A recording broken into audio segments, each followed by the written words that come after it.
Quiero empezar agradeciendo a Sheila y a todo el equipo de Fitoland por esta invitación y por la oportunidad de estar aquí con ustedes. Bienvenidos a este espacio donde les contaré sobre una tecnología innovadora y sostenible diseñada para abordar uno de los desafíos más importantes en este momento en la gestión de los recursos hídricos, que es el control de algas. Como ya dijeron en la presentación, mi nombre es Viviana Almanza, soy doctora en ciencias ambientales, soy especialista en microalgas y en macroalgas. Durante más de 10 años trabajé en el ámbito académico, realizando investigaciones principalmente sobre floraciones algales, específicamente sobre cianobacterias, pero también estudié sobre floraciones de otro tipo de algas. Y desde hace más o menos un año y medio formo parte de una empresa norteamericana, Water IQ Technologies, que está dedicada a la aplicación del ultrasonido para el control de algas. Entonces, la idea de hoy es hablar cómo podemos enfrentar el control de las algas, este desafío importante con el ultrasonido. Comenzaremos con un poco de teoría para comprender el fundamento de esta tecnología y seguiremos con algunos casos de estudio que hemos llevado a cabo en la empresa en el periodo que yo he trabajado ahí. Vamos a empezar entonces conociendo por algo fundamental, que es conocer las algas. ¿Ya? Las algas son un grupo, el término alga es un concepto que abarca un montón de organismos que tienen diferente La Virga de naturaleza. la... ¿Se está escuchando bien? Sí, sí se escucha muy bien. Listo. Que tienen un montón de diferentes configuración estructural. Tenemos bacterias, tenemos animales, tenemos agrupaciones de algas con bacterias, con hongos. Todas estas tienen en común que alimento, ¿ya? Entonces, hasta el momento se reconocen que hay entre 40.000 y 50.000 especies de microalgas. Esto incluye algas que se están descubriendo nuevas especies, ¿no? Hay otras que se están extinguiendo, pero en general cada día se conocen nuevas especies, avanzamos un poco sobre el conocimiento de las algas porque no son fáciles de identificar y de cuantificar, ¿ya? Los principales grupos que eso no generan efectos a nivel ecosistémico o en plantas de tratamiento de agua, en estanques de acuicultura, etcétera. Son especies, son grupos que son capaces de llegar a dominar los ecosistemas.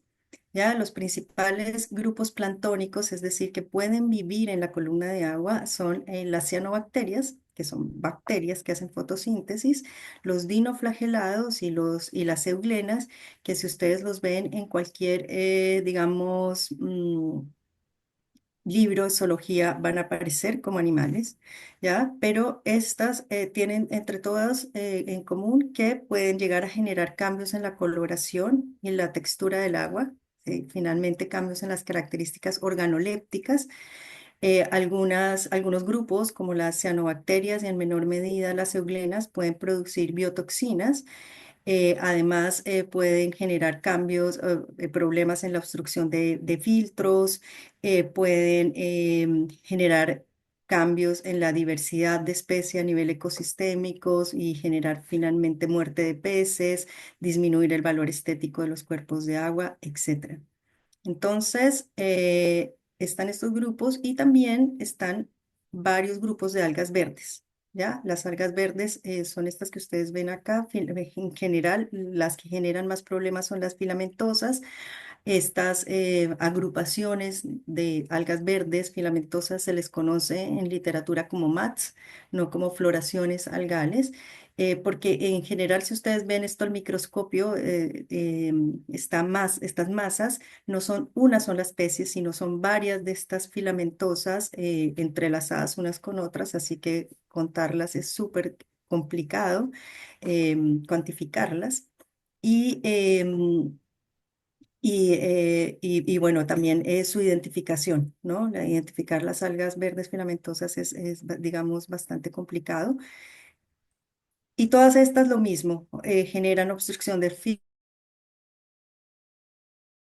filtros, disminución de los cuerpos de agua, etcétera. Ahora, también están otro tipo de algas, o sea, de los mismos grupos de algas también están los biofilm o las biopelículas, que son un gran desafío en este momento para la gestión del agua.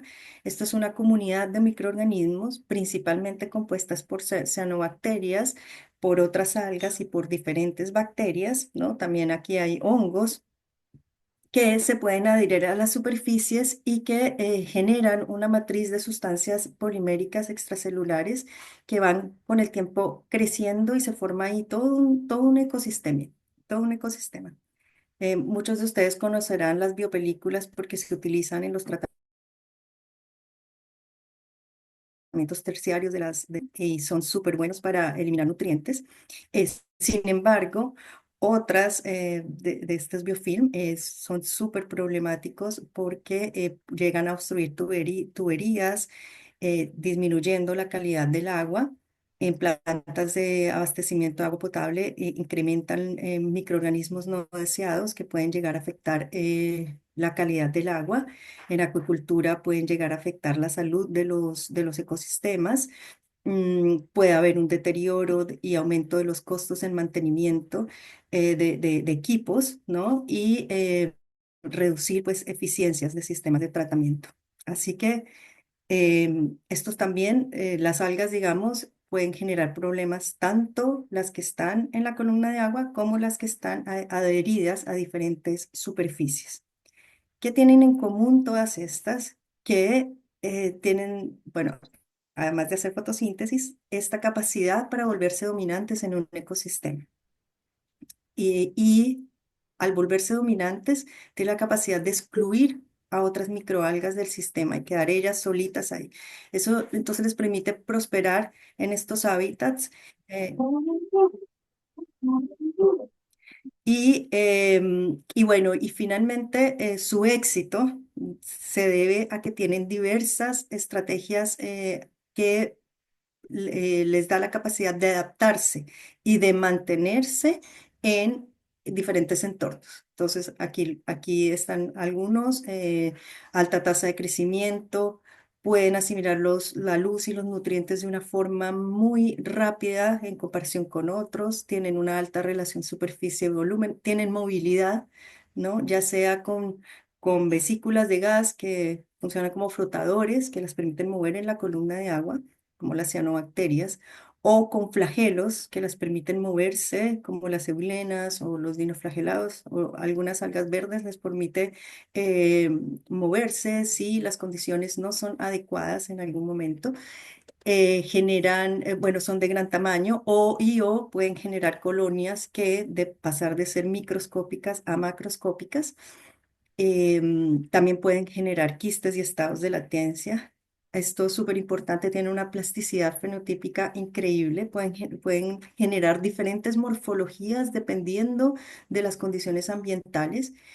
Lo otro que pueden producir toxinas o diferentes compuestos alelopáticos y que tienen la capacidad de que si no pueden hacer fotosíntesis porque no tienen luz, muchas de estos grupos pueden alimentarse de tener otras fuentes de alimentación, de otras microalgas, por ejemplo. Entonces, todas estas, digamos, capacidades de ser dominantes en un ecosistema, más factores físicos como la luz solar, el sustrato, la temperatura elevada, junto con altas concentraciones de nutrientes como fósforo y nitrógeno, generan que se den estas floraciones o aumente, en el caso de las superficies, aumenten estas biopelículas, ¿no? Eso es como la fórmula perfecta. Si usted quiere algas, tenga altas temperaturas, dele luz y nutrientes, y ahí va a tener un caldo de cultivo impresionante. Ahora, conocemos mucho aparte de los factores físicos y químicos, que influyen en en el crecimiento de las microalgas, en las floraciones de los blooms. Eso se ha estudiado y sobre todo en los últimos años mucho, con las concentraciones de fósforo, por ejemplo, para poder determinar un ecosistema eutrófico, hipereutrófico.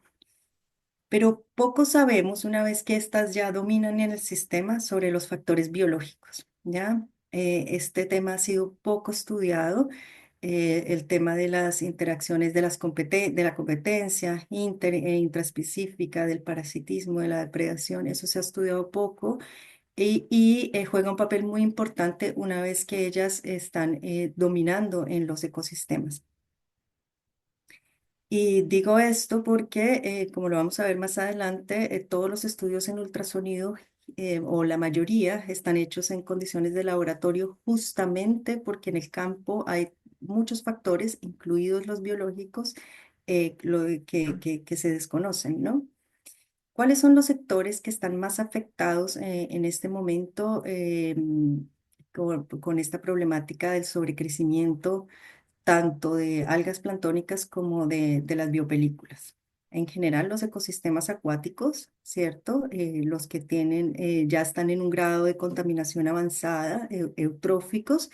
Hay un impacto ahí en la pérdida de diversidad, un impacto también en el tema de actividades recreativas, que eso afecta el turismo, el tema de la producción de toxinas, que puede afectar la salud humana y animal. Luego está toda la agricultura y la acuicultura, ¿no? Donde hay acumulación de agua, pues hay un sobrecrecimiento de las algas. Y finalmente están las plantas de tratamiento de agua potable y de agua residual. Aquí hay extremados problemas con la calidad del agua, igual que en los otros sectores, ¿no? Hay un incremento, por ejemplo, en el pH. Entonces se añaden productos para eliminar las algas como el cloro, y esto trae la formación de subproductos peligrosos como tialometanos, qué sé yo. Luego hay alteración en las características organolépticas, que en una planta de tratamiento es importante. El biofilm puede llegar a cubrir superficies, tuberías, bombas y a obstruirlas. Esto aumenta costos de limpieza, de mano de obra en el mantenimiento. Y bueno, finalmente también se ven alterados otros parámetros importantes a la hora de cumplir normativas ambientales, como son los sólidos suspendidos totales y la demanda bioquímica de oxígeno. Entonces, ahí hay problemas con normativas. Muchas empresas son sujeto de multas, ¿ya? Así que todos estos sectores han sido o hemos podido ayudar o solucionar estos problemas de manera efectiva mediante la tecnología de ultrasonido. Esta es una tecnología súper innovadora que no requiere químicos, ¿ya? Entonces, eso ha demostrado generar beneficios importantes al reducir costos operativos, sobre todo en las plantas de agua potable y residual, optimizar procesos y prolongar la vida útil de muchos de la infraestructura y de los equipos. Y por otro lado, el ultrasonido contribuye significativamente a la protección del ambiente al disminuir el uso de productos químicos y de los residuos, ¿no? Muchos de los productos químicos no se sabe cómo están finalmente afectando cuando llegan a los ecosistemas acuáticos, y ayuda a mejorar la calidad del agua. Ahora, ¿qué es el ultrasonido?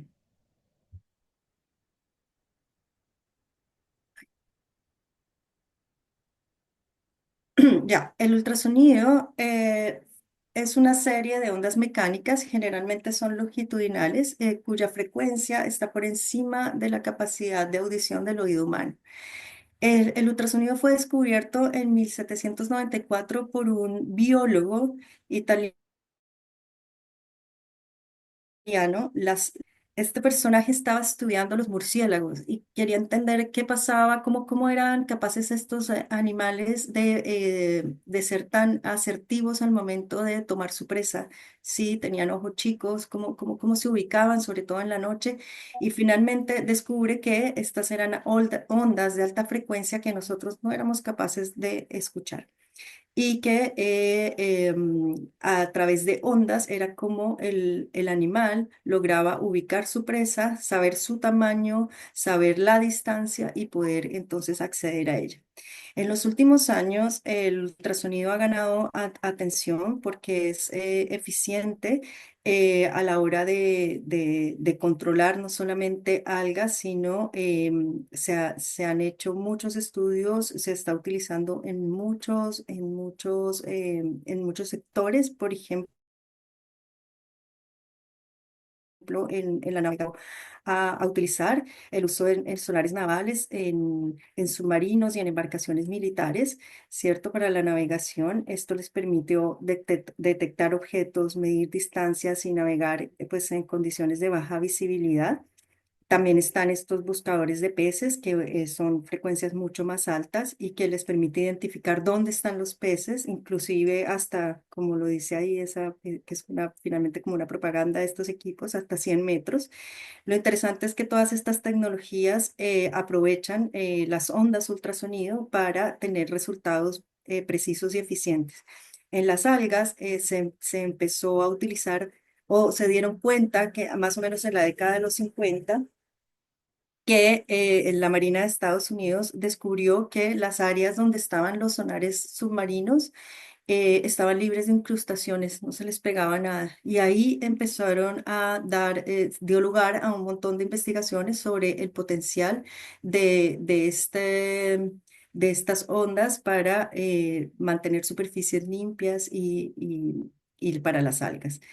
Después, también hay aplicaciones en el campo médico, ¿no? Fundamentales, las ecografías típicas de un embarazo, como se muestran en el centro. Esta tecnología ha servido para todo el tema de entender cómo se va desarrollando el feto y, pues de una forma no invasiva y segura. Estas son ondas de súper alta frecuencia que ayudan, no generan un efecto en el cuerpo humano, pero sí ayudan a tener información real sobre los órganos internos, los tejidos, el desarrollo del feto, etcétera. Esto también se ha utilizado o se está utilizando ahorita mucho en aplicaciones terapéuticas y estéticas, como se muestra en la figura. Ahora, en este gráfico vemos cómo se clasifican las ondas según su frecuencia. Tenemos ondas infrasonoras que son menos de 20 Hz y estas son pues imperceptibles para el oído humano. Por ejemplo, los elefantes utilizan estas ondas y esto les permite a estos animales comunicarse a largas distancias. Luego sigue el rango acústico, que es el rango que nosotros escuchamos, ¿no? Corresponde a donde nuestra vida cotidiana, la música, todo esto es sí, los 20 kilohertz. Y por encima de los 20 kilohertz ya están las ondas ultrasonido, ¿ya? Que son las que utilizan los murciélagos, los delfines, en realidad la mayoría de los mamíferos acuáticos, todos los mamíferos acuáticos para navegar, para comunicarse.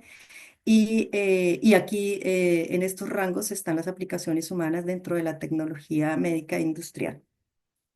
Ahora, hay dos conceptos importantes de entender. Una es la frecuencia del ultrasonido, es decir, el número de oscilaciones por segundo de una onda que está medida en hercios, ¿ya? Ahora, los kilohertz son 1000 ciclos por segundo, ¿ya? En el ultrasonido, de los 20 a los 100 kilohertz se utiliza para limpiezas ultrasónicos, tratamientos de aguas, para el control de plagas. También se utiliza se ha encontrado que es positivo para los coliformes fecales, por ejemplo. Y mayor a los 15 megahertz es empleado para investigación científica. De hecho, terremotos, tsunamis utilizan ondas de muy alta frecuencia. ¿Ya?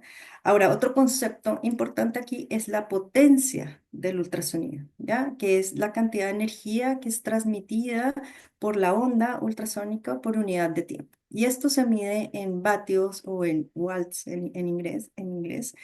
Y esta potencia determina la intensidad finalmente de la onda ultrasónica, lo que influye en su capacidad para generar tanto efectos físicos o químicos, ¿ya? Entonces, baja potencia sería más o menos un watt que se utiliza para aplicaciones médicas, como por ejemplo ultrasonidos de diagnóstico, y alta potencia sería en más de 10 watts, que es usado para las aplicaciones industriales.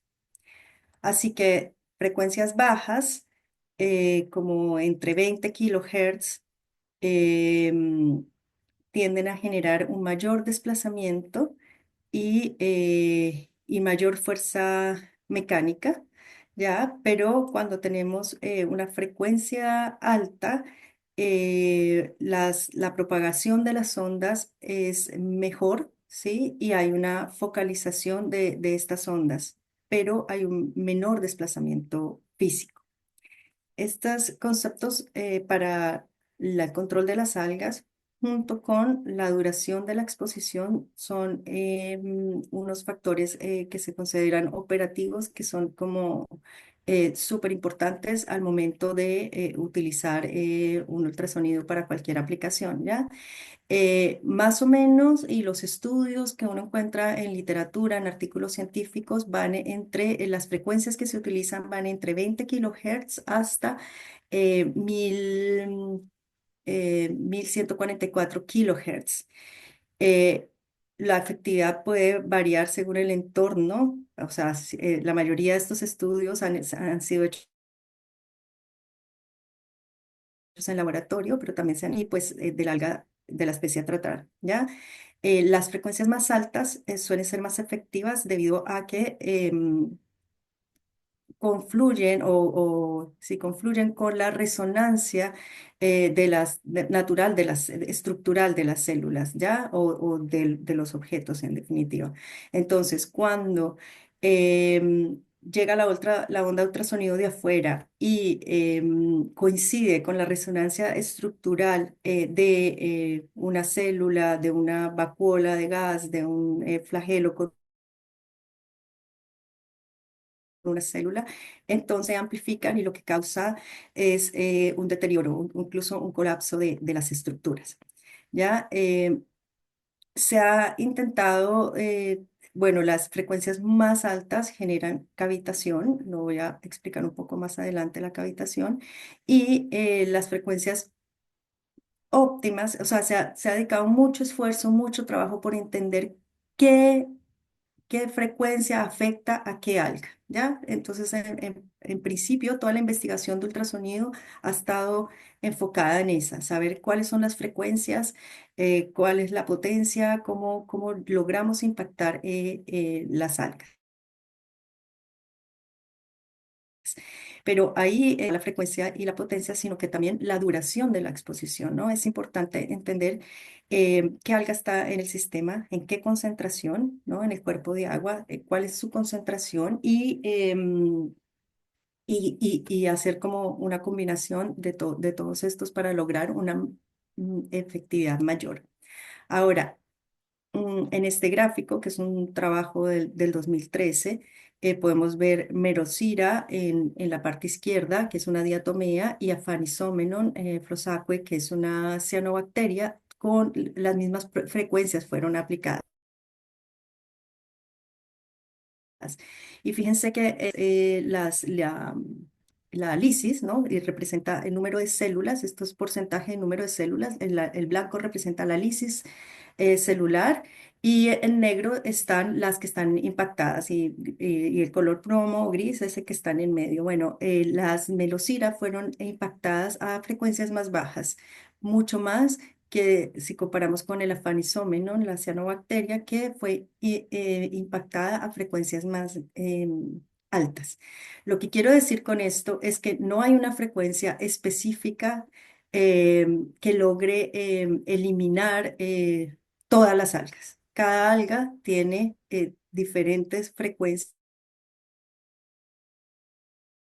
con las que son más o menos impactar que la cianobacteria no sea impactada con una frecuencia más baja, ¿no? Es impactada, no en un 10% como aparece aquí con una frecuencia de 1144 kilohertz, pero logra ser controlada en ese sentido, ¿ya? Porque estas potencias estas frecuencias ya son demasiado altas.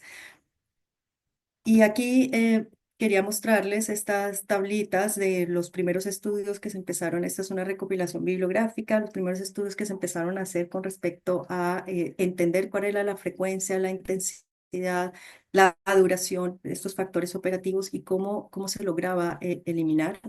Se hicieron con hay muchas especies. Aquí empezó un tema de que las mayores frecuencias, claro, son las que logran una mayor remoción de las cianobacterias, principalmente. La mayoría de la investigación se ha hecho respecto a cianobacterias y principalmente en microcistis aeruginosa, ¿ya? Pero los resultados varían dependiendo de la frecuencia y la potencia que se aplica, ¿ya? Lo que en el fondo toda la investigación lleva a entender es que las el ultrasonido impacta en tres diferentes niveles, ¿ya? A nivel celular, a nivel poblacional y a nivel ecosistémico. A nivel celular se provoca un daño de la célula que afecta la estructura y el estado fisiológico y lo que puede llevar a su lisis, a su ruptura o a un debilitamiento de la célula. Después, pues entonces la población que está dominando el sistema, ¿no? Esto aquí lo represento con las cianobacterias porque es lo más estudiado, con la microcistis, pero puede ser cualquier otra alga. em, al hacer un daño celular, la población disminuye, ¿no? Se reduce la concentración celular y entonces se logra así un control de la proliferación de esta alga en el cuerpo de agua. Y luego viene un tema a nivel ecosistémico, porque cambia la comunidad fitoplanctónica y se promueve un ecosistema mucho más equilibrado, ¿no? Una comunidad uniforme, una comunidad sin dominancia de especies. Ahora, esto depende para qué se quiera utilizar el ultrasonido, porque a nivel ecosistémico es para aplicaciones en fuentes de aguas recreativas, por ejemplo, que es muy importante mantener el ecosistema, ¿no? No poner frecuencias altísimas que destruyan todas las células y que nos destruyan todos los productores primarios de los ecosistemas. Esa no es la idea, pero si estás en una aplicación en donde necesitas que el agua esté limpia, ¿ya? Y porque la vas a reutilizar en tu sistema industrial, en tu planta de tratamiento, entonces ahí tienes que ir jugando con tu potencia, tu frecuencia y con cuál es la mejor aplicación dependiendo del alga. Súper importante saber cuál es el alga dominante, cuál es el alga que quieres finalmente controlar. Ahora, este trabajo de la Universidad de Chongqing, de China, espero haberla pronunciado bien, analiza los efectos químicos y físicos de las ondas ultrasonido en diferentes frecuencias. Es como de lo más reciente, del 2020. Está muy interesante este paper porque muestra cómo tanto los efectos químicos y físicos a diferentes frecuencias. Ya, lo importante acá es entender que las altas frecuencias logran o generan en el agua un fenómeno que se llama cavitación acústica. Y esto es, como lo ven en la diapo, se generan burbujas de gas. Estas burbujas, con las altas frecuencias, se generan estas burbujas que van creciendo de tamaño hasta llegar un momento en que explotan y esta explotación, este colapso de las burbujas violento en el líquido genera unas súper altas temperaturas y presiones muy elevadas. Y eso hace que la molécula del agua se disocia en radicales hidroxilo, en radical en radicales hidrógeno y en radicales em, de, de peróxido de hidrógeno. Entonces, cuando esto ocurre, hay esta cantidad de radicales en el agua que generan un efecto sobre la membrana celular de la mayoría de las algas. En cianobacterias, que es lo que más se ha estudiado, eh, atacan los lípidos de la membrana celular, esa es una doble membrana lipídica, y genera un tema que se llama la peroxidación lipídica. Y esto altera la permeabilidad de la membrana y debilita la célula. ¿Ya? Entonces la célula, ¿qué hace? Responde a eso, ¿ya? La están atacando, hay una perturbación externa, entonces las células empiezan a protegerse con enzimas antioxidantes, pero el daño oxidativo resulta ser mayor y entonces hay una liberación del material orgánico extracelular. Y aquí y hay un efecto importante. Nosotros no recomendamos el uso de estas frecuencias tan altas, nosotros como empresa, para ecosistemas naturales, donde además se quiere hacer digamos, una restauración del ecosistema, ¿no? Porque esto, además de la liberación de los radicales hidroxilo, em, genera la ruptura literal de las células y un efecto pues muy negativo a nivel ecosistémico. Depende de la aplicación, vuelvo y lo digo. Em, Frecuencias más bajas generan impactos mecánicos importantes porque rompen la estructura celular, ¿no? Llegan a romper, por ejemplo, en las cianobacterias, los aerotopos, las vesículas de gas, entonces les impide su flotabilidad y entonces estas células van para el fondo y allí, además de que las ondas, y esto lo han encontrado últimamente, afectan a la clorofila, ¿ya? Afectan la fotosíntesis. Entonces, ya debilitadas, afectando la fotosíntesis y en el fondo las cianobacterias o las algas en general mueren de muerte natural, ya no se explota la célula, sino que ellas finalmente mueren y llegan las bacterias después y las descomponen en un proceso que es naturalmente, digamos, natural.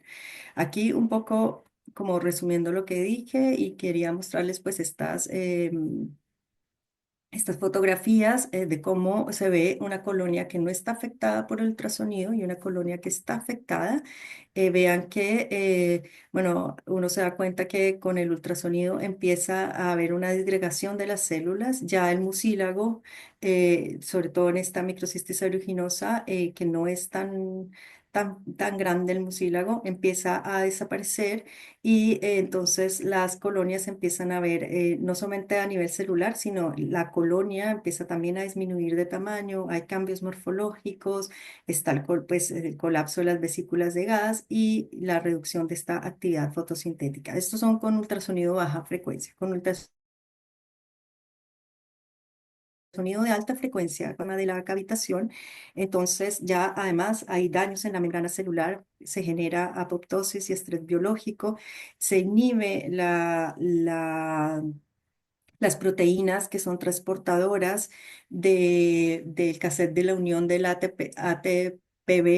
Estas enzimas estas proteínas ayudan a diferentes procesos fisiológicos en la célula. También, bueno, está el tema de los radicales hidroxilos y del radical hidrógeno, que hace pues el tema de los lípidos en la membrana celular. Lo que se ha visto es que o el último estudio del 2024 es que ante estas fuertes ondas se puede llegar a reparar el ADN. Ya pueden llegar a repararlo positivamente y después de la irradiación ultrasónica. O sea, si uno deja de aplicar el ultrasonido, estas se pueden volver pueden reestructurar nuevamente su ADN. Eh, Acá un poco este es un trabajo del 2013 en el que muestran que hay una afectación a los tilacoides, ¿sí? Y a los aerotopos. Los tilacoides es donde se encuentran las estructuras donde se hace la fotosíntesis. Entonces, desde el 2013 se sabe que también se afecta la fotosíntesis de esa forma, no solamente cuando sedimentan y van a la parte, al sustrato bentónico. Está también esta foto en donde se muestra, esta es una colonia que está impactada, una parte impactada y la otra no está impactada por el ultrasonido, ¿ya? Y las fotografías electrónicas muestran cómo las células que no tienen las vesículas de gas que han sido impactadas por el ultrasonido son más chicas, reducen su tamaño. Esta es un poco más de evidencia de otros estudios en Anabaena, por ejemplo, en el Dolichospermum, en donde se muestra que hay un efecto. Las fotos A y B, las de arriba son sin ultrasonido, abajo vemos con ultrasonido, en donde se muestra, se ve una afección a las células y al tamaño de los filamentos, ¿no? Lo mismo, también un paper reciente de microcistis aeruginosa, en donde se ve cómo se empiezan a disgregar las células de la colonia, se empiezan a soltar. Esto es muy importante porque cuando ellas se empiezan a soltar a nivel ecosistémico, están más disponibles para el zooplancton, para ser depredadas, y cómo van cambiando su forma. Esta ya es en microcistis ves en un mucílago mucho más fuerte, y fue muy interesante ver cómo a medida que se iba aplicando el ultrasonido, las células iban desapareciendo, pero se mantenía como la estructura del mucílago. Y en esta foto de la derecha, un poco para ilustrar cómo se ve, ¿no? Las cianobacterias de estas microcistis con aerotopos, con vesículas de gas, cómo se ven flotando, cómo flotan en la superficie, ¿no? Con estas estructuras. Y cuando se aplica el ultrasonido, que son impactadas estos organelos celulares, entonces la cianobacteria pierde esa capacidad y va para el fondo. Y les decía que también, bueno, aquí la fotosíntesis se tiene un efecto negativo sobre la fotosíntesis de dos formas. Una, porque destruye los tilacoides, destruye los ficobilisomas que están encima de los tilacomas, que son los que captan finalmente la energía lumínica, los destruye.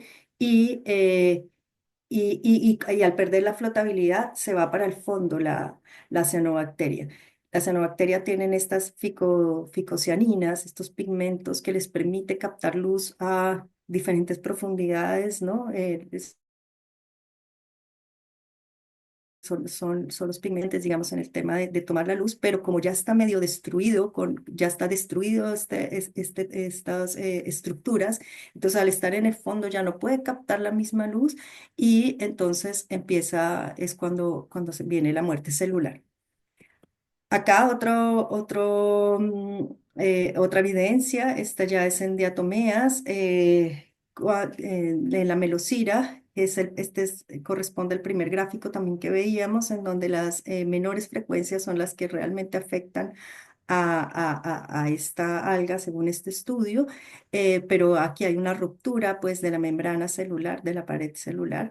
Después, estas espirogiras, que son algas verdes filamentosas, también una evidencia antes y después del ultrasonido. Aquí se afecta la pared celular. También tenemos evidencia de que se afecta, por ejemplo, las algas flageladas. Esta unión entre el flagelo y la célula también se ve afectada con el ultrasonido. Em,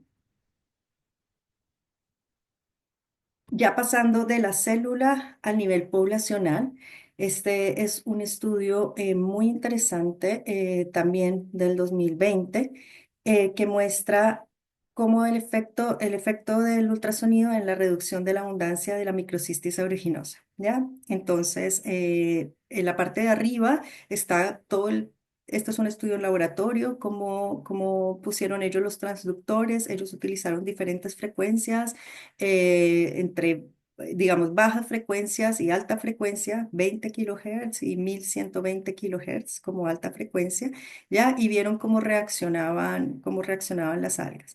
Importante de destacar acá es cómo la frecuencia de 1120, que ustedes la ven aquí en negro, ya tiene un efecto mucho más rápido y mucho más efectivo. Estos son tiempo 15, de 0 a 15 minutos está la tasa de renovación y en el otro eje está el número de células por ml, ya. Entonces la frecuencia más alta en poco tiempo disminuye, eh, o sea, tiene una tasa de renovación muy alta, de remoción, perdón, y en contraste con la frecuencia de 20 kilohertz que muestra un menor impacto, pero igual logra una reducción si se aplica más tiempo, que es esta de color violeta, ¿ya? Em, y bueno, aquí la evidencia, ellos en su paper también muestran cómo con fotografía electrónico, cómo cambia la estructura celular y la morfología de la célula cuando se aplica ultrasonido, em, y después de 5 minutos antes y después de la aplicación, después de 5 minutos. Ahora, ya sabemos entonces que hay un impacto a nivel celular, hay un impacto a nivel poblacional, ¿no? Y esto cómo, entonces, ¿qué pasa a nivel ecosistémico?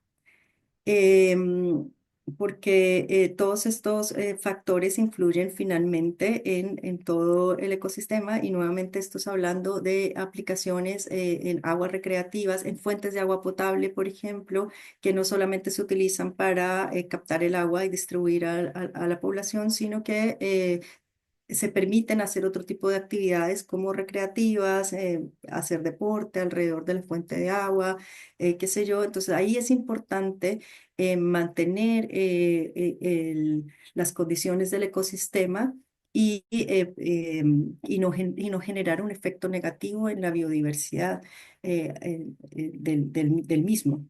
Entonces, lo que pasa es que, y aquí lo vemos, como el ultrasonido envía sus ondas, impacta esto es una cianobacteria, y en rojo, digamos que son los aerotópos o las vesículas de gas. Entonces ellas sedimentan, van al fondo, finalmente mueren, y la columna de agua, aquí la mostramos como transparente, como limpia, pero en realidad lo que pasa es que cuando tú eliminas la dominante, generas que haya un montón de otras especies que aprovechen los recursos que quedaron disponibles. Quedó disponible luz, nutrientes, eh, quedó disponible el hábitat. Entonces hay otras especies que logran recuperar, digamos, este espacio, por decirlo de alguna forma.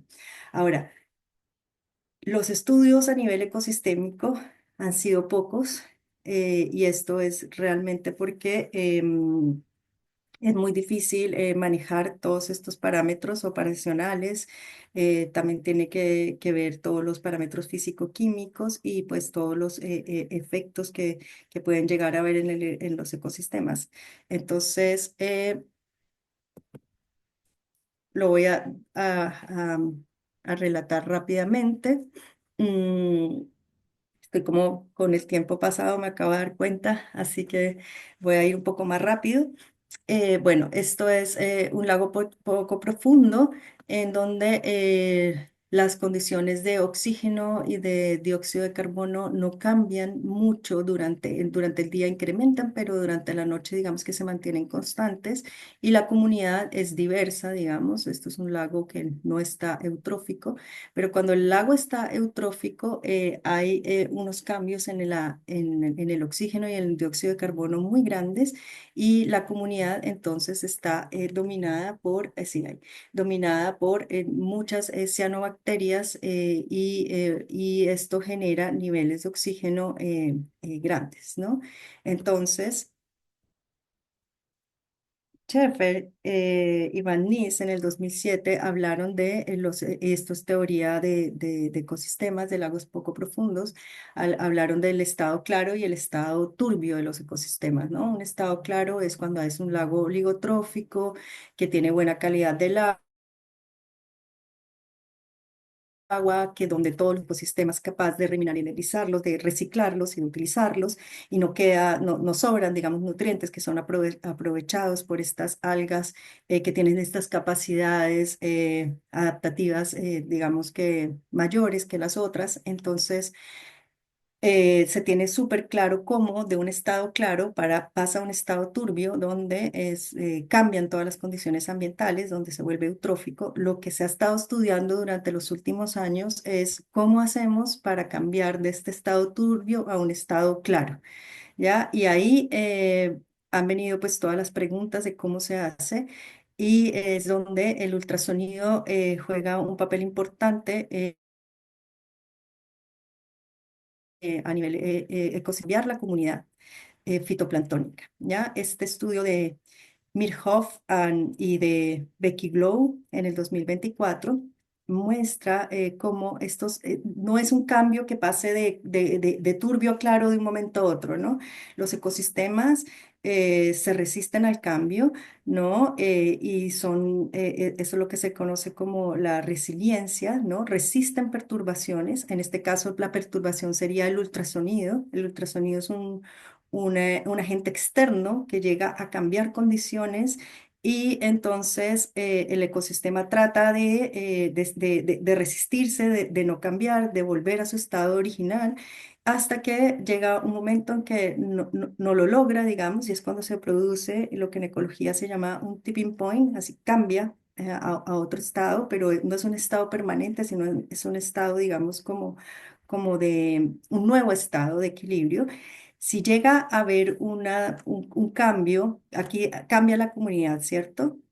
Pero si llega a haber un cambio en las condiciones ambientales, esto sí se genera un cambio estructural más importante a nivel ecosistémico, ¿ya? Y puede ser un cambio de un estado turbio a un estado claro, ¿ya? Pero el ultrasonido solo no la logra, no logra hacer eso. Y ya toda la investigación en este tema de entender qué medida es la mejor, ¿no? Durante mucho tiempo, no, esta es la mejor medida, esta es la mejor medida para restaurar un ecosistema. No hay una sola, es una combinación de diferentes medidas. Entonces, porque el ultrasonido no disminuye los nutrientes que hay en el agua, eso no lo hace. El ultrasonido lo que hace es controla el alga dominante, ayuda a que haya un cambio que las otras microalgas respondan, ¿ya? Y haya un cambio en la comunidad fitoplanctónica. Pero si usted tiene un cuerpo de agua donde le están entrando continuamente nutrientes, la comunidad va a estar también respondiendo a esos nutrientes y va a incrementar. Entonces, no, esto no funciona, el ultrasonido no funciona, no, pero es que usted tuvo una entrada de nutrientes y las algas están respondiendo a esa entrada de nutrientes. Espérese una semana y va a ver cómo el equipo vuelve, pero si usted quiere un cambio total y de verdad profundo en su ecosistema, donde le están entrando muchos nutrientes, tiene que hacer otras cosas, tiene que controlar los nutrientes, como, bueno, humedales artificiales.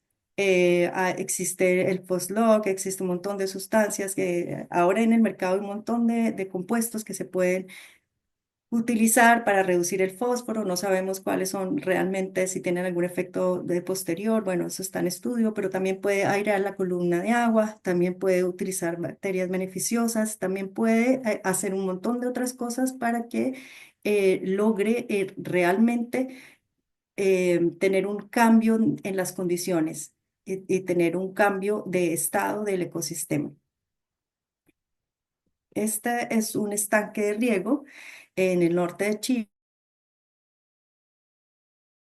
Chile, donde está la foto del 24 de mayo del 2023. Y vean ustedes, esto fue cambiando, ¿no? Esto estaba dominado por algas verdes, no eran cianobacterias, pero con el tiempo cambió a un estado claro. Ustedes me dirán, ay, pero hay ahí como una masa. Bueno, es que se estableció una macrófita, ¿ya?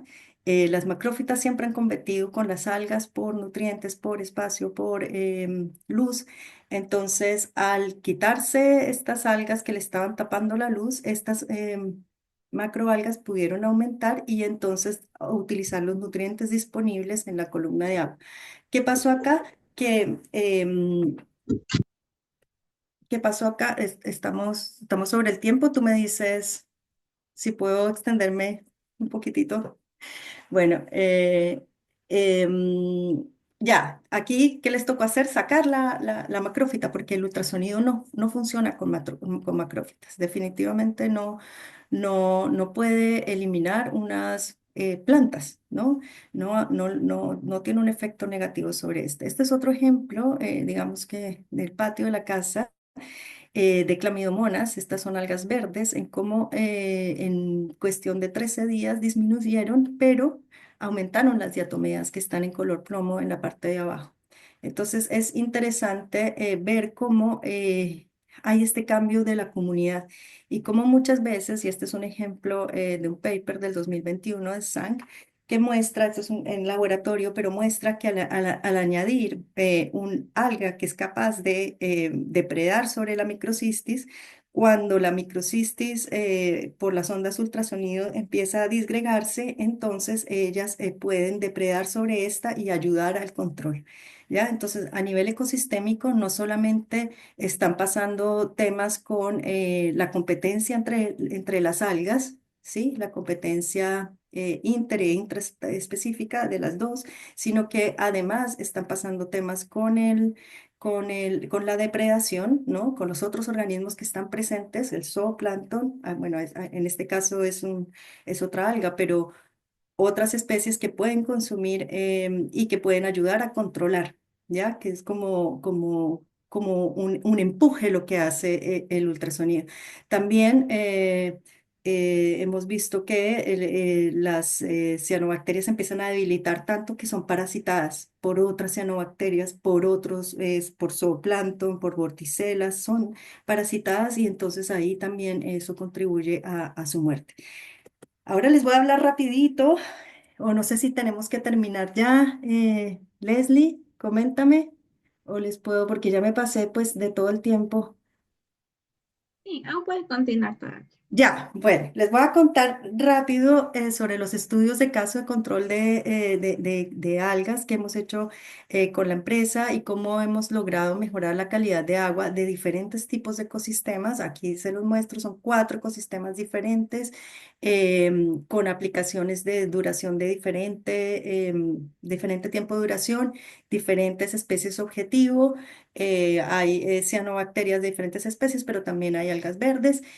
Y en todos los casos encontramos un cambio en la calidad del agua, una mejora significativa en en la calidad del agua. Este es un lago recreativo turístico en Chile, en el centro de Chile. Este lago siempre ha estado contaminado desde los años 90, muchas cosas por tratar de recuperar este lago. Instalamos un equipo de ultrasonido más o menos en el centro. Este lago tiene 2 cubetas y monitoreamos durante 19 semanas. Vean el cambio, es la misma área.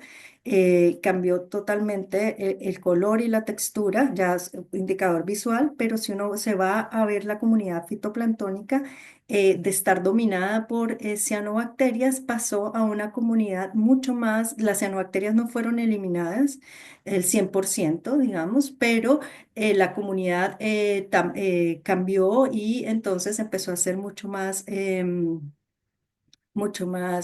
mezclada, ¿no? Otros grupos como los dinoflagelados, las criptofisias, las diatomeas empezaron a aparecer y esto generó que no hubiera un aumento en la riqueza de especies y un aumento en la diversidad de especies en los índices comunitarios. Ahora, si nos vamos a mirar las cianobacterias, el grupo cianobacterias en específico, teníamos 2 especies en realidad. Últimamente se están tratando como morfotipos, ¿ya? Porque lo que se ha visto es que como que cambian de forma. Entonces está la típica microcistis, como conocemos a la microcistis aeruginosa y está la microcistis istiobable, ¿ya? Que es más chiquita. Esta no la logramos eliminar al 100% la microcistis aeruginosa, sí. A las décima semana, a la onceava semana, no habían colonias de estas grandes con la célula que se le ven los aerotopos, sino que dominaban estas microcistis histoirable y que las controlamos en un 75%. Medimos también las microcistinas. Cuando estuvo presente la originosa, había microcistinas presentes, pero después fueron eliminadas, o sea, no las detectamos. Esto lo hicimos con kit ELISA y no fueron detectables o en muy bajas concentraciones. Lo mismo vimos en la comunidad de zooplancton, cambió. Aumentó la diversidad de especies, la riqueza nota y la riqueza de especies, no, la diversidad aumentó y la riqueza disminuyó. Pero hubo un cambio en la comunidad. Entonces, primero estaba dominada por los artrópodos, que ustedes ven aquí en color naranjo, principalmente del género Keratella, y que son indicadoras de contaminación y que pueden vivir con la microcistis en estas condiciones extremas. Y luego la comunidad cambió a rotíferos, que son considerados depredadores y que pueden llegar a controlar floraciones de cianobacterias, de microcistis, ¿no? Entonces, aquí hubo un cambio muy positivo a nivel de los primeros estados tróficos de la red trófica. Los parámetros físico-químicos, bueno, hay cambios, ¿no? En la temperatura, pero fueron como de la época del año, pero en el pH sí, disminuyó el pH y lo mismo, la transparencia aumentó, ¿ya? No tuvimos cambios importantes en los nutrientes. Acá ustedes me dirán, bueno, pero este pic, bueno, aquí fue que llovió y entró mucho fósforo desde la cuenca, lo mismo nitrógeno este día acá. Entonces, bueno, eso hizo que cambiara de color el agua y aumentaran las cianobacterias y llamadas de esto no funciona, pero finalmente con el tiempo fue cambiando. Es que cuando se aplican químicos en los ecosistemas o en un cuerpo de agua, el efecto es casi inmediato. Al otro día tienen el agua transparente. Con el ultrasonido, no, con el ultrasonido hay que tener paciencia. Con el ultrasonido no sucede de esa forma, ¿no? Son semanas esperando que haya todo este proceso celular, ¿no? Que colapsen todo esto pase para poder controlar, pero no se están utilizando químicos. También medimos la velocidad de sedimentación y materia orgánica. Aquí no encontramos diferencias, muchas, tampoco hay muchas referencias para poder comparar si si hay un aumento en la materia orgánica, no. La tasa de sedimentación fue típica pues de un lago de estas condiciones eutróficas, así que nos quedamos como tranquilos con esto. Este es un estudio en México. Este es un lago en un hotel en donde pues se hacen actividades recreativas, instalamos nuestro equipo, Pulsar, ahí como en el centro, y aquí fue interesante ver porque fueron 20 semanas donde se hizo un seguimiento. Inicialmente no querían, la idea aquí era controlar las algas verdes, ¿no?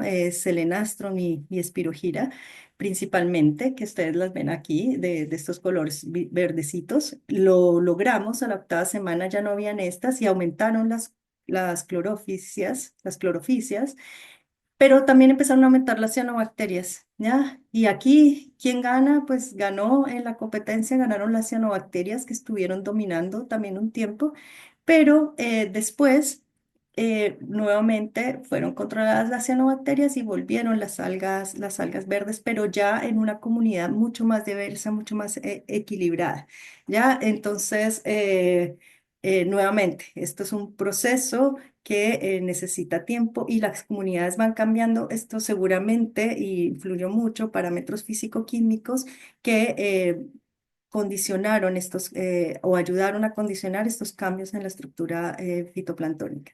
Este es otro información que tenemos en un lago profundo del lago Villarrica en el sur de Chile.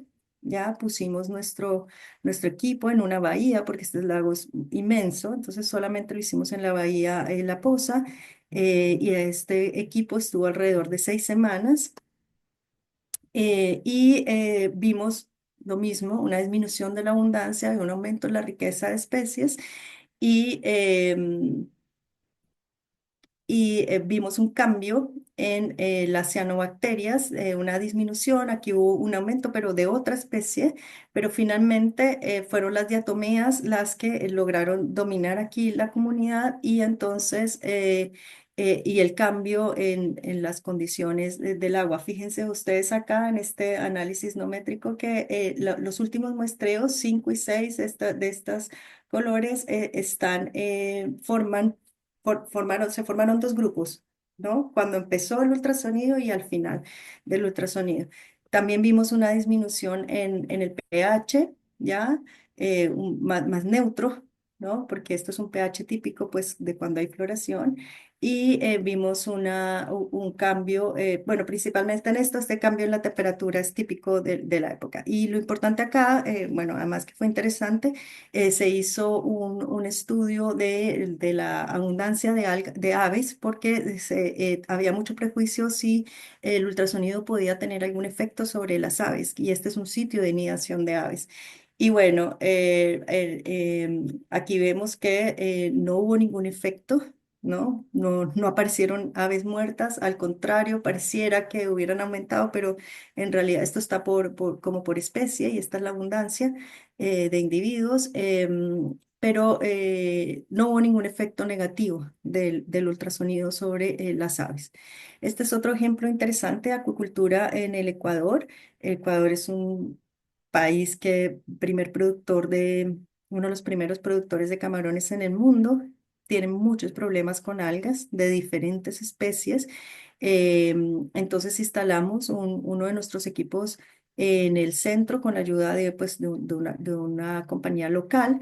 Hicimos un muestreo en 3 puntos del estanque y lo que encontramos fue una disminución de las cianobacterias en un 91% en 14 semanas. Y lo mismo encontramos un cambio en la comunidad fitoplanctónica. Fíjense ustedes en azul las cianobacterias y en verde las algas verdes y en plomo las diatomeas. Y al final de las 14 semanas teníamos una comunidad más diversa, ¿no? Menos homogénea que al principio y donde dominaban pues las diatomeas y las algas verdes y aumentó además la diversidad de especies. También encontramos un aumento en la riqueza de especies y lo más importante que ellos querían aquí considerar era que el oxígeno disuelto no les bajara bajo los límites que ellos necesitan para que los camarones estuvieran en sus condiciones óptimas para el crecimiento. También hubo un aumento en la transparencia del disco Secchi. Y bueno, también había la pregunta de si los camarones iban a estar bien. Hicimos unos estudios histológicos, como se muestran en estas fotos, en diferentes órganos del cuerpo, no se encontró, tejidos, perdón, no se encontraron ningún efecto negativo del ultrasonido. Fueron tomadas muestras durante todo el estudio y lo que sí se vio fue un incremento normal en el peso de los individuos, normal con respecto a las otras piscinas. Se podría decir que un poquito mayor, pero no hubo ni un efecto sobre su crecimiento ni sobre su tasa de sobrevivencia. ¿Ya? Entonces, finalmente, y ya para terminar, me alegré un poco y disculpen por eso, es decirles que, bueno, el ultrasonido es una tecnología que es limpia, no genera residuos ni subproductos, a diferencia de los tratamientos químicos.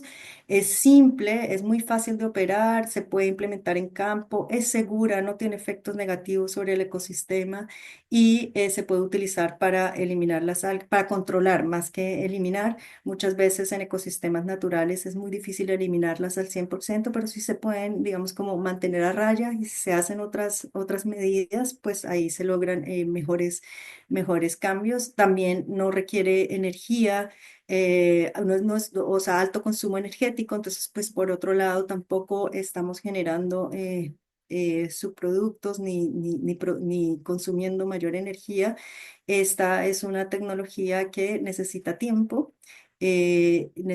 para actuar, ¿no? No es como de un momento a otro que se logre todo este cambio a nivel celular, poblacional y ecosistémico. Les doy muchas gracias por su atención. Disculpen que me excedí un montón en tiempo y bueno, quedo atenta a cualquier consulta. Muchas gracias, doctora, por la ponencia. Vamos a empezar con la ronda de preguntas. Pueden escribir a participantes por el chat del Zoom o, si gustan, activar su audio. Levantaron la mano, José Graviel. Bueno, sí tengo una pregunta. Me quedé con la duda cuando ya ponen la máquina del ultrasonido ya en campo. Por ejemplo, duraba 6 semanas, 8 semanas así, ¿no? O sea, ¿el funcionamiento es continuo? O sea, ¿funciona las 24 horas al día o funciona por lapsos de tiempo? Esa parte me quedó la duda. No funciona todo 24/7, Sí. todo el día está activado para hacer el control de las algas. Todo el día, toda la noche, durante todo el tiempo. Oh, ya, ya, ok. Esa es la duda que tenía. Gracias. Ya, bueno, nosotros trabajamos también con telemetría, entonces podemos ver en tiempo real el funcionamiento del equipo, ¿no? Algunos parámetros operacionales podemos estar viendo, monitoreando en tiempo real el funcionamiento del equipo.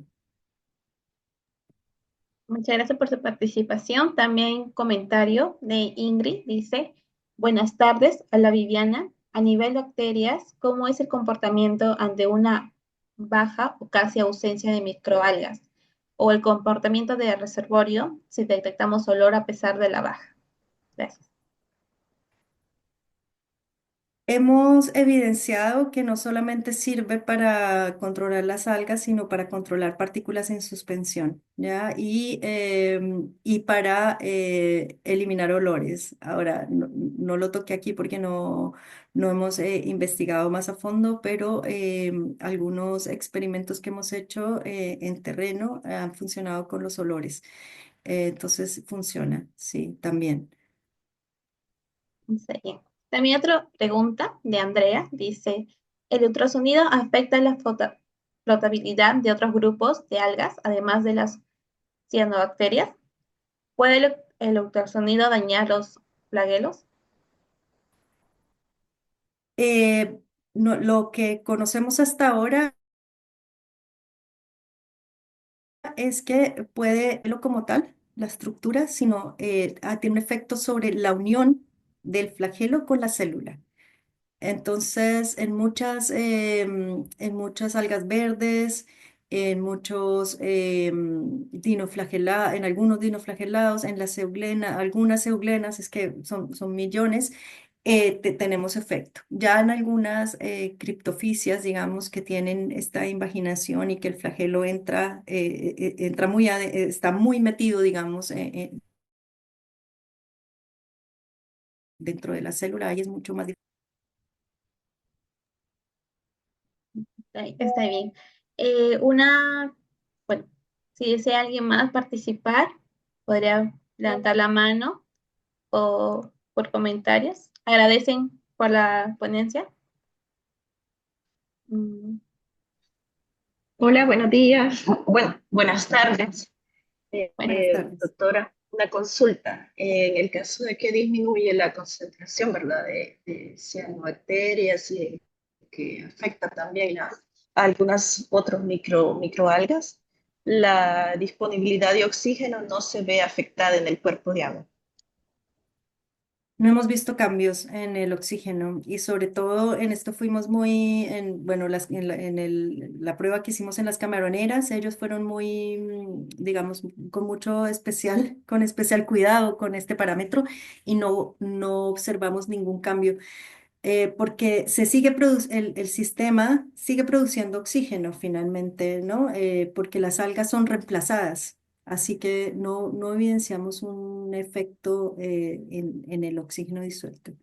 No hemos evidenciado ningún efecto negativo en ninguno de los parámetros físico-químicos. Gracias. Ujú. Gracias. Buenas tardes, yo tengo una consulta, doctora. Buenas tardes. ¿Cuánto tiempo debería funcionar el ultrasonido?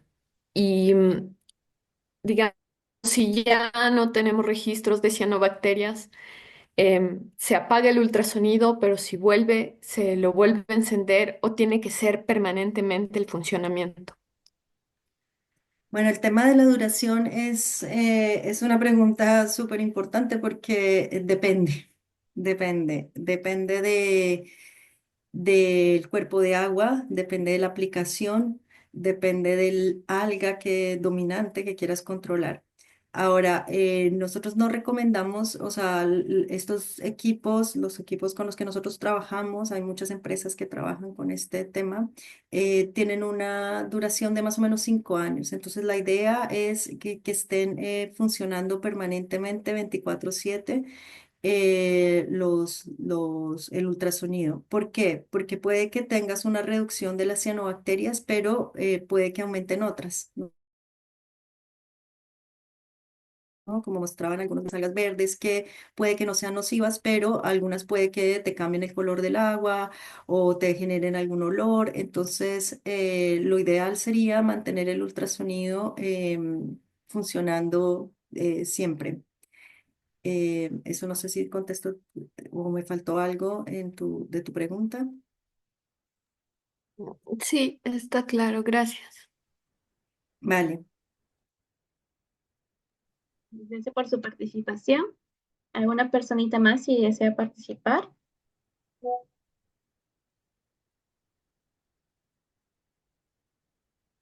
Bueno, si no hay más preguntas, antes de finalizar el webinar, vamos a dar unos anuncios de los cursos que se están dictando en estos meses.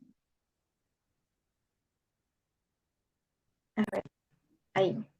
En el curso internacional de teledetección de floraciones algares nocivas, fundamentos y aplicaciones prácticas, por la ponencia de la doctora Raquel Sánchez de Pedro, tenemos del día 27 al 30 de enero a las 12 hora peruana.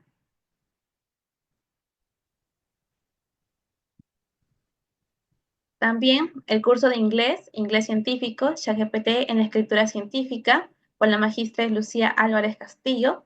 Tenemos el día 12, 14, 17, 19 y 21 de marzo.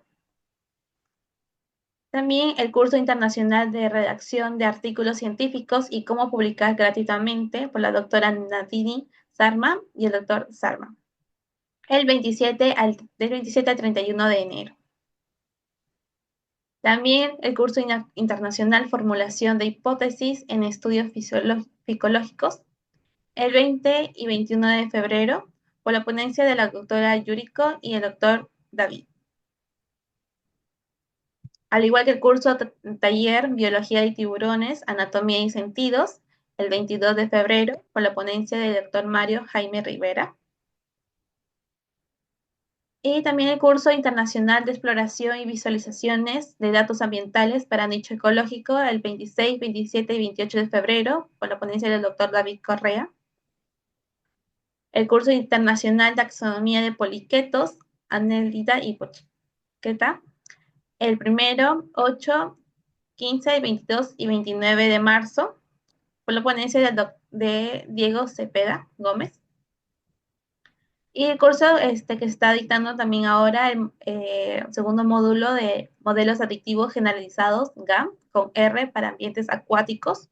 Eso estuve dictando el 20 y 21 y tendremos el 27 y 28 de enero con la profesora Mariela Narváez.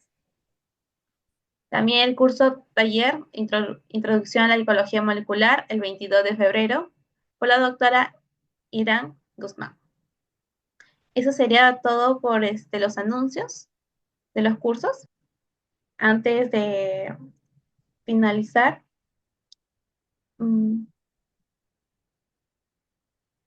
hay una pregunta más en el chat de Orlando Rodríguez. Dice, ¿podría ser útil para concentrar biomasa de espirulina para su cosecha?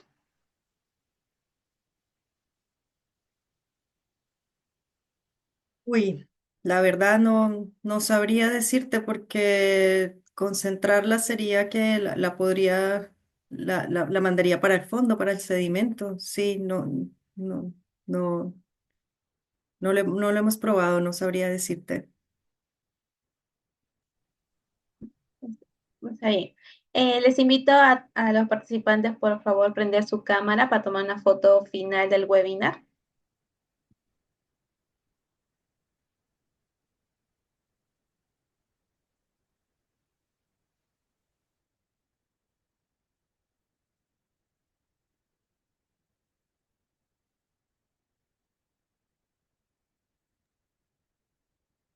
Bien, bienvenidos y vamos a tomar en cuenta de 1, 2 y 3.